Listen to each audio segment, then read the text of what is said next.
आज हम बात करेंगे आजकल अखबारों में सबसे ज़्यादा जो बड़ी खबर है, जो लगातार चल रही है, नोबेल पुरस्कार की घोषणा हो गई है। ये पता है नोबेल पुरस्कार? अखबार ना बेटा रोज़ देख लिया करो, पूरा ना पढ़ो कोई बात नहीं, मेन चीज़ तुम्हें पता हो। ये नोबेल क्या है? एक प्राइज़ है जो मिला नहीं है अभी, लेकिन मिलेगा। कब मिलेगा? इसी साल में 2023 में 10 दिसंबर को। अभी लगभग 2 महीने बचे हैं, अभी तो अक्टूबर चल रहा है ना, नवंबर दिसंबर। लेकिन अखबारों में आने लग गया कि फला आदमी को नोबेल का शांति पुरस्कार दिया जाएगा, इस आदमी को फिजिक्स का नोबेल मिलेगा। ये नोबेल ना बेटा सितंबर से डिसीजन लेने लगते हैं कि किसको दे। इसमें बहुत ज़्यादा पैसे मिलते हैं। इनफैक्ट वर्ल्ड के सबसे ज़्यादा रुपए जो मिलते हैं वो नोबेल में मिलते हैं। किसी को अगर नोबेल मिल गया ना तो वो करोड़पति बन जाएगा। लेकिन करोड़पति बनने से पहले अपने आप को इतना बेस्ट बनाना पड़ेगा कि आपके जितना बढ़िया उस फील्ड में कोई ना हो। इसके पीछे की एक छोटी सी कहानी आज बात करते हैं, क्योंकि पूरी जिंदगी तुम देखोगे नोबेल नोबेल नोबेल, हर साल 3 महीने नाम आता है, सितंबर, अक्टूबर, नवंबर। दिसंबर में ये बटेंगे और यहाँ नहीं मिलेंगे। इनको लेने के लिए दूसरे देश जाना पड़ेगा। पूरे वर्ल्ड में जिसको नोबेल मिलता है उसकी इज्जत, उसके देश की इज्जत कई गुना बढ़ जाती है। ऐसा इस प्राइज में है क्या? एक कहानी है एक छोटे से बच्चे की। एक बच्चा जिसका नाम था अल्फ्रेड नोबेल, तुम्हारी तरह नॉर्मल से परिवार में जन्मा, लेकिन उसके पिताजी ना बड़े एक इच्छा शक्ति थी कि मैं बिजनेस करूं। तो अल्फ्रेड नोबेल नाम के एक बच्चे का जन्म जब हुआ तो इसके पिताजी ने अपना बिजनेस चला रखा था। लेकिन बिजनेस ना बेटा हमेशा ऊपर नहीं जाता, कई बार बिजनेस में नीचे भी आदमी आता है, नुकसान भी होते हैं। इसके पिताजी का बिजनेस जब ये छोटा सा था, 2-3 साल का, नीचे आने लगा। जैसे डॉक्टर APJ अब्दुल कलाम थे ना हमारे, उनके फादर का, दादा का बिजनेस था ट्रांसपोर्टेशन का। लेकिन जब वो थोड़े से बड़े हुए तो बिजनेस नीचे आने लगा।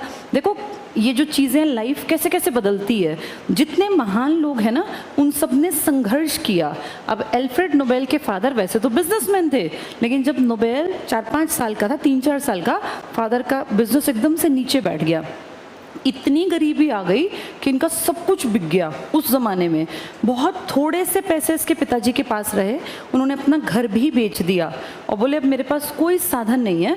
घर बेच के उसके पिताजी को जो पैसा मिला ना, उन्होंने अपनी वाइफ को कहा कि यहाँ बिजनेस नहीं चलेगा, यहाँ तो हमारा बिजनेस फ्लॉप हो गया, मैं देश बदलता हूँ, नए देश जाता हूँ, वहाँ बिजनेस करता हूँ, क्या पता चल पड़े।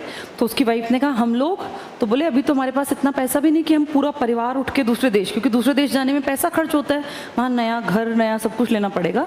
तो उसने कहा कि तुम मेरे साथ मत चलो, कई भाई बहन थे ये सारे बच्चे, और तुम यहीं रहो। क्योंकि उस लड़की के ना नोबेल की जो माताजी थी, इनके पिताजी यानी इसके नाना, वो उसी देश में थे। ये देश है आज की डेट में स्वीडन। यूरोप का एक देश है बेटा, छोटा सा, बहुत बहुत अमीर देश स्वीडन। इसकी कैपिटल है स्टॉकहोम। दोनों का नाम स से है। स्वीडन की कैपिटल क्या है? तो ये स्टॉकहोम में, शहर की राजधानी में रहते थे ये, बहुत बढ़िया, अच्छा लेविश। एकदम से सब डूब गया। तो इनकी माताजी अपने घर गई अपने बच्चों को लेके। तो उसके नाना ने कहा अल्फ्रेड नोबेल के, भाई सारे परिवार को तो मैं भी नहीं पाल सकता, मैं तुम्हारी एक दुकान करवा देता हूँ, उस दुकान पे तुम सामान बेच के अपना घर चला लेना, इन बच्चों का खाने पीने का कर लेना, मैं भी कितने दिन खिलाऊंगा। तो अल्फ्रेड नोबेल के नाना ने इसकी मम्मा की एक शॉप करा दी। 3-4 साल बीते, अल्फ्रेड नोबेल हो गया 7-8 साल का।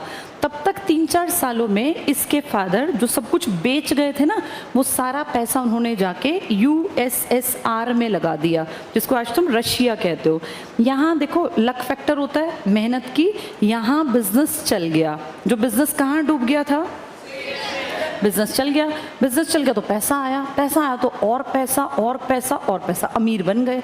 खूब पैसा कमा के ये वापस आए अपने देश, अपना पुराना घर खरीदा, सारी प्रॉपर्टी खरीदी, सब कुछ खरीदा, और उस परिवार को, नाना के पास जो रहता था घर के आसपास, उसको वापस अपने शहर राजधानी में ले आए। सब कुछ बढ़िया हो गया।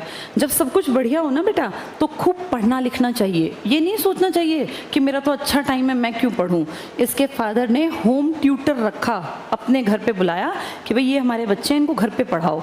सब बराबर मेहनत नहीं करते, इनमें सबसे मेहनती अल्फ्रेड नोबेल था।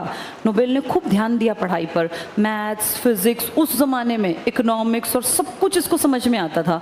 धीरे धीरे धीरे जब ये तुम लोगों की उम्र में था, 8वीं 9वीं 10वीं 11वीं 12वीं, बहुत मेहनत की, और इतनी मेहनत की कि ये केमिस्ट्री में ना इसको आनंद आने लग गया, इसकी हॉबी बन गई केमिस्ट्री पढ़ना। ये केमिकल्स लेता और अपने घर में ही एक छोटा सा टेबल इसने लेबोरेटरी बना ली, उसमें एक्सपेरिमेंट्स करता चला गया। धीरे धीरे इसका दिमाग बढ़ता गया। देखो, ईश्वर हमेशा उसका साथ देगा जो मेहनत करेगा। इसके पिताजी देखो गरीब हो गए थे ना, वहाँ जाके मेहनत की, वापस से पैसा आया। पिताजी ने घर पे होम ट्यूटर रखे, लेकिन सब नहीं पढ़े, ये पढ़ा। और धीरे धीरे देखते देखते, इसके फादर तो अमीर थे ही, इसने भी कहा पिताजी मुझे भी बिजनेस करना है। तो पिताजी ने कहा ठीक है भाई, ले पकड़ पैसा। इसने काम शुरू किया। ये दिन दुगनी रात चौगुनी प्रगति करता गया, इसका बिजनेस चलता गया, खूब पैसा कमाया। इसने शादी नहीं की बेटा, लाइफ लॉन्ग इसने शादी नहीं की, पैसा बहुत ज़्यादा। तो इससे किसी ने कहा यार तुम इतने पैसे का क्या करोगे, तुम्हारे पास इतना पैसा है। तो इसने कहा मैं ना कुछ भी अच्छे काम करूँगा। इसका शौक था ये अपनी पर्सनल लेबोरेटरी में जाके और एक्सपेरिमेंट्स करता था, तो तरह तरह की चीज़ें मिलाता, कुछ नया बनाता। एक बार बाय चांस एक्सपेरिमेंट करते करते करते इसने एक एक्सप्लोसिव्स, जो एकदम किसी चीज़ को ख़त्म नहीं करते, जैसे बॉम्ब टाइप की चीज़ें में यूज़ होता है, उसे बोलते हैं बेटा डायनामाइट। इसने ये बना लिया डायनामाइट जब इसने बनाया तो ये खुद भी नहीं जानता था कि मैंने कितना बड़ा कारनामा कर दिया। पर क्योंकि इससे पहले ये एक वेल नोन बिजनेसमैन है, दुनिया इसका नाम जानती है। जब अमीर बन जाते हैं ना बेटा, तब कोई भी काम करें वो अच्छा ही लगता है। जब गरीब होते हैं ना तो सब काम बुरे लगते हैं। इसने डायनामाइट बनाया और इसने फिर इसको जैसे प्रमोट किया, सरकारों के पास जाकर देखो हमने डायनामाइट बनाया। तो इसका क्या फ़ायदा, जैसे मान लीजिए किसी देश में ऐसे पहाड़ हैं, यहाँ कोई गांव बसा है, इसको हॉस्पिटल जाना है जो पहाड़ों के उस तरफ है। तो इस बेचारे गांव के लोगों को हॉस्पिटल जाने के लिए ये पहाड़ घूम घूम के क्योंकि पहाड़ कट के रास्ता तो बना नहीं हुआ, इसके बैक से पूरा क्रॉस करते करते करते वहाँ एक दिन में जाके पहुँचता था। अगर तुम पहाड़ों में कभी गए हो तो तुमने देखा होगा व्हीकल की स्पीड हमारे जैसी नहीं होती। वहाँ देखा है 1 घंटे में 10 किलोमीटर चलते हैं, 12 किलोमीटर, 5 किलोमीटर। कारण उसमें ना बेटा, पहाड़ जब होता है तो उसमें अपना स्पीड अगर तुम चलाओगे तो तुम कहीं भी स्पीड कंट्रोल से निकल जाएगी, बहुत ध्यान से ड्राइव करना पड़ता है, इतना लंबा रास्ता। तो इसने कहा अगर तुम मेरे डायनामाइट का इस्तेमाल करोगे, पहाड़ों को तुम तोड़ के बीच में से और ऐसे कनेक्टिविटी निकाल दो, वहाँ से रोड ले आओ, तो फिर आना जाना आसान, ऐसे स्कूल जाना आसान, डॉक्टर तक जाना आसान। तो ये बात कुछ लोगों को लगा कि नहीं ठीक नहीं है, कुछ लोगों ने कहा नहीं ठीक है। उन्होंने अपने एरियाज़ के माउंटेन्स हटा के और शहर गांव आपस में कनेक्ट कर दिए। इससे लोग हॉस्पिटल जाने लग गए, पढ़ने लग गए, मतलब बहुत डेवलपमेंट हुआ। तो देश बड़े खुश हुए। उन्होंने कहा यार इसने तो गजब चीज़ बनाई है। बहुत सारे देशों ने इसको पैसा पहुँचाना स्टार्ट कर दिया कि ले भाई मैं खुश हूँ, तूने मेरे देश का बड़ा डेवलपमेंट किया, ले पकड़ 1 करोड़। फिर कोई आया, ले भाई तूने तो बहुत अच्छा काम किया, ले 50 लाख रुपए। फिर कोई आया, ले 5 करोड़ रुपए। जो खिलाड़ी आए हैं ना बेटा हमारे लौट के 100+, इन खिलाड़ियों को करोड़ों करोड़ों रुपए मिल जाएंगे। पता है कैसे? हर स्टेट अपने खिलाड़ी, क्योंकि हर खिलाड़ी किसी न किसी स्टेट का होगा, हर स्टेट अपने खिलाड़ी को पैसे देता है, 1-2 रुपया नहीं देता। एशियन खेलने वालों को हरियाणा सरकार मोटा अमाउंट देती है। अगर हरियाणा की बात करूं, OAC ओलंपिक में जो गोल्ड लाता है ना बेटा, उसको 6 करोड़ रुपए मिलते हैं। 1 गोल्ड लाने पर 6 करोड़ रुपए। अगर कोई एशियन में गोल्ड लाता है तो उसको 3 करोड़ रुपए मिलते हैं, और अगर कोई यहाँ गोल्ड लाता है तो उसको 1.5 करोड़ रुपए मिलते हैं। अब हमारे हरियाणा में कई लड़के ऐसे हैं जो पिछला एशियन भी गोल्ड उठा लाए थे, उससे पिछला भी उठा लाए, और इस बार भी वो कोई प्राइज़ ले आए। तो ये सारा पैसा हो गई ना मोटी रकम। और सिर्फ ये नहीं, इनको फिर रेलवेज़ अलग से दे देगा, भारत सरकार अलग से दे देगी, पेट्रोलियम वाले अलग से दे देंगे। तो बेटा ये करोड़ों करोड़ों करोड़ों रुपए कमा लेते हैं। लेकिन अच्छी बात है, मेहनत भी तो कितनी करते हैं ना ये लोग। ऐसे ही डायनामाइट बनाने वाले को सबने करोड़ों करोड़ों रुपए दिए। वो तो पहले से ही अमीर है, उसका परिवार नहीं है तो खर्चे भी नहीं है। बेटा जिनका ये बातचीत में ध्यान है ना, बैग अड़ा के आगे, ऐसा नहीं कि मुझे नहीं दिख रहे तुम, इन बैग्स को हटा लो यहाँ से। सेकंड लास्ट बेंच पे नीला जो बैग है इसको पीछे कर दे। उसके नीचे बतियाया जा रहा है। अब मैं पूछूंगी इसमें से क्वेश्चन, तो इसको बहुत पैसा मिला बेटा। किस आदमी को मिला पैसा? नोबेल को। तो नोबेल ने सोचा इतने पैसे का मैं क्या करूं, ढेर पैसा इकट्ठा हो गया, ना वाइफ ना बच्चे, खर्चा तो परिवार होता है ना। अब इसका बहुत पैसा, बहुत खुश है ये। तो धीरे धीरे बुढ़ा होने लगा। इसका बड़ा भाई था, वो भी इसके साथ बुढ़ा, क्योंकि परिवार को इकट्ठे रखता था ये सबको कहता था मेरे खर्चे पे रहो, मेरे पास बहुत पैसा है। तो एक दिन इसका भाई ना बेटा ज़्यादा बीमार हो गया और वो मर गया। पता नहीं कैसे, बड़े बंगले में ये रहते थे, नौकर चाकरों ने बाहर कह दिया कि अल्फ्रेड नोबेल मर गया, अल्फ्रेड नोबेल मर गया। मतलब मरा था बड़ा भाई, लेकिन लोगों को लगा शायद अल्फ्रेड मर गया। तो अगले दिन अखबार में जब ये सो के उठा सुबह, इसने पढ़ा, आंख खोलते देखा अखबार, उसमें हेडलाइन आई थी और लिखा था मौत के सौदागर की मौत। ये क्या लिखा था? इसका मतलब है, और नीचे अल्फ्रेड नोबेल की पूरी फोटो और ये सब था। ये ना नेगेटिव बात लिखी है, मौत का सौदागर मतलब जो लोगों को मरवाता है, ऐसा आदमी मर गया। ये नेगेटिव हेडिंग थी। जब इसने पढ़ा तो उसको लगा यार ये क्या लिखा है मेरे बारे में, इतना बुरा सोचते हैं लोग मुझे। और आज तो मैं जिंदा हूँ, मैंने पढ़ लिया, जिस दिन मैं मर जाऊंगा तो भी तो ऐसा ही लिखेंगे। इसने अपने दोस्तों को बुलाया, बड़ा दुखी हुआ।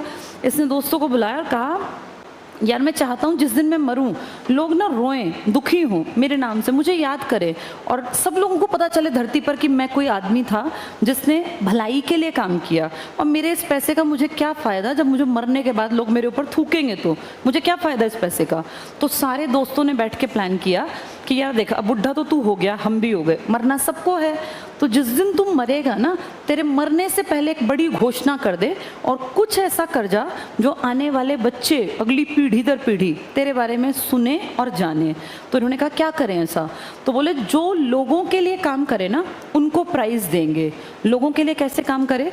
तो बोले 3 साइंस से जुड़े लोग, जो बायोलॉजी के लिए काम करे, मेडिसिन बनाए, कोई दवाई, मान लो कैंसर है, कैंसर में बहुत ज़्यादा दर्द होता है बेटा, अनबियरेबल पेन, कोई ऐसी दवा हो जिससे कैंसर की बीमारी में आराम पड़े। मान लीजिए किसी को ऐसा रोग हो गया कि उसका नर्वस सिस्टम गड़बड़ में आ गया, कोई ऐसी दवा जो पैरालाइज्ड बॉडी को ठीक कर दे, कुछ भी इस तरह की चीज़ें, जो ऐसे एक्सपेरिमेंट्स करे और अच्छी चीज़ें करे लोगों के लिए, ताकि लोगों की लाइफ ईजी बने, उनको प्राइज़ दे देंगे। बहुत अच्छा कॉन्सेप्ट है। डॉक्टर चाहेंगे यार नोबेल मिले, मैं अच्छा काम करूँ। फिर दूसरा इसने कहा जो केमिस्ट्री पर काम करे, केमिकल्स के ऊपर काम करे, जैसे फर्टिलाइजर या इस तरह की चीज़ों पे, उसको देंगे प्राइज, और इतने रुपए देंगे कि छप्पर फाड़ के उसका घर भी भरे और सब सोचें यार ये लकी है, मुझे भी मिलना चाहिए, मैं भी ऐसा काम करूं। तीसरा इसने कहा फिजिक्स में जो काम करेगा, फिजिक्स में जो भी काम करे, लाइट से जुड़ा, साउंड से जुड़ा, एक्सपेरिमेंट्स करे, कोई बड़ी अचीवमेंट, उसको प्राइज देंगे। एक प्राइज हम देंगे जो पीस के लिए काम करे, शांति के लिए। कैसी शांति? जैसे तुम सब ने देखा रशिया ने पिछले साल किस पे अटैक किया? अभी कल परसों तुमने देखा था फिलिस्तीन और इजराइल वाले जो घटना थी ना। हाँ, तो ये चीज़ें बेटा ठीक है या गलत है? गलत है ना। जैसे लड़ने वाले हैं बड़े लोग, मरने वाले हैं आम लोग। आम लोग लड़ते नहीं, लड़ते हैं हमेशा देश और मरती है हमेशा जनता। तो जो पीस के लिए काम करेगा, जैसे रशिया ने यूक्रेन पे अटैक किया तो कैसे बॉम्बार्डिंग और कैसे उसको ख़त्म करने के लिए कितनी दुनिया मरी। जैसे तुर्की में इसी साल की शुरुआत में भूकंप आया, कितने लोग नीचे ज़मीन के अंदर दब गए, कितने लोगों ने उनको निकाला, उन तक पानी पहुँचाया, रोटी पहुँचाई। तो जो लोग ऐसे काम करें उन्हें कौन सा प्राइज़ दिया जाए? पीस का, नोबेल। तो जो लोग करेंगे वो नोटिस में आएंगे। फिर एक कहा किताबों के लिए भी काम करे, लिटरेचर पर, क्योंकि असली इंसान वो है जो पढ़ लिख के आगे बढ़े। पहले एक ज़माना था अनपढ़ भी अच्छे माने जाते थे, लेकिन बेटा आज दुनिया बदल गई, दुनिया बहुत तेज़ गति से आगे बढ़ रही है।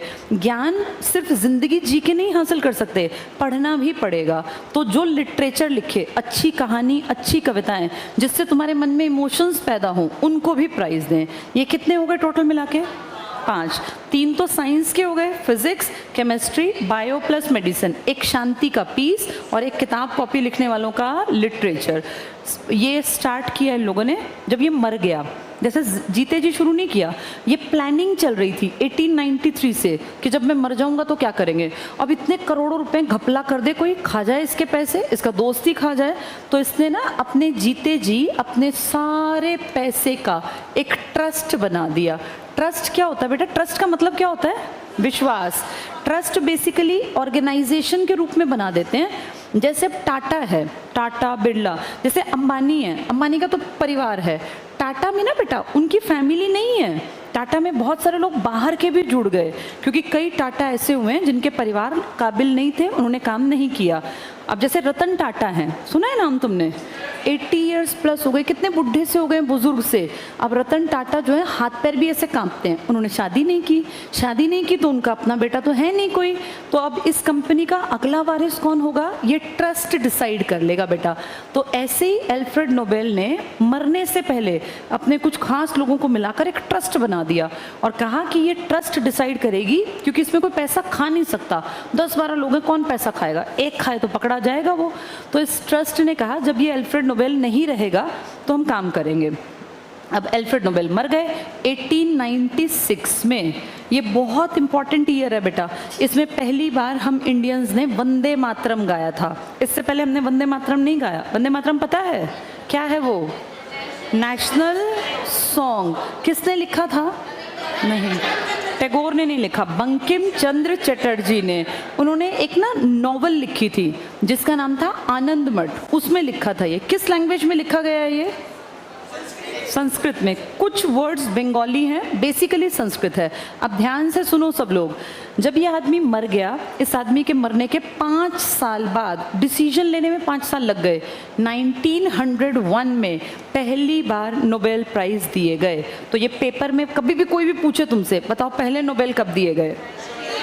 1901 में, 1901 में। हमें नहीं मिला, हम तो बहुत पीछे, हम तो उस टाइम पे आज़ाद भी नहीं थे। 13 साल बीत गए, हमें लगता तो था कभी कभी कि यार हमारे यहाँ भी अच्छे लोग हैं, हमें भी मिल सकता है। 1913 में फर्स्ट इंडियन है प्लस फर्स्ट एशियन है। इसका मतलब अभी तक चाइना, जापान, कोरिया में से भी किसी को नहीं मिला। हम दुनिया के पहले देश हैं, दुनिया के नहीं एशिया के, जिन्हें नोबेल मिला। और ये नोबेल लेकर आए थे 1913 में रविंद्रनाथ टैगोर। ऐसा टैगोर ने क्या किया? टैगोर ने बुक लिखी थी, वो बुक पोएम्स थी उसमें, और वो पोएम्स बाद में इकट्ठी होके किताब बन गई। उस किताब को नाम दिया गया था गीतांजलि। क्या नाम दिया गया था इसको? गीतांजलि। ये है बेटा बुक का नाम। अब कोई पूछे गीतांजलि क्या है, तो तुम्हें कहना है ये कविताओं का संग्रह है, ये पोएम्स हैं, इसमें कहानी नहीं है, लिटरेचर का पार्ट है, लेकिन कविताएं हैं ये। तो गीतांजलि के लिए फर्स्ट नोबेल किसको मिला है? ये रविंद्रनाथ टैगोर।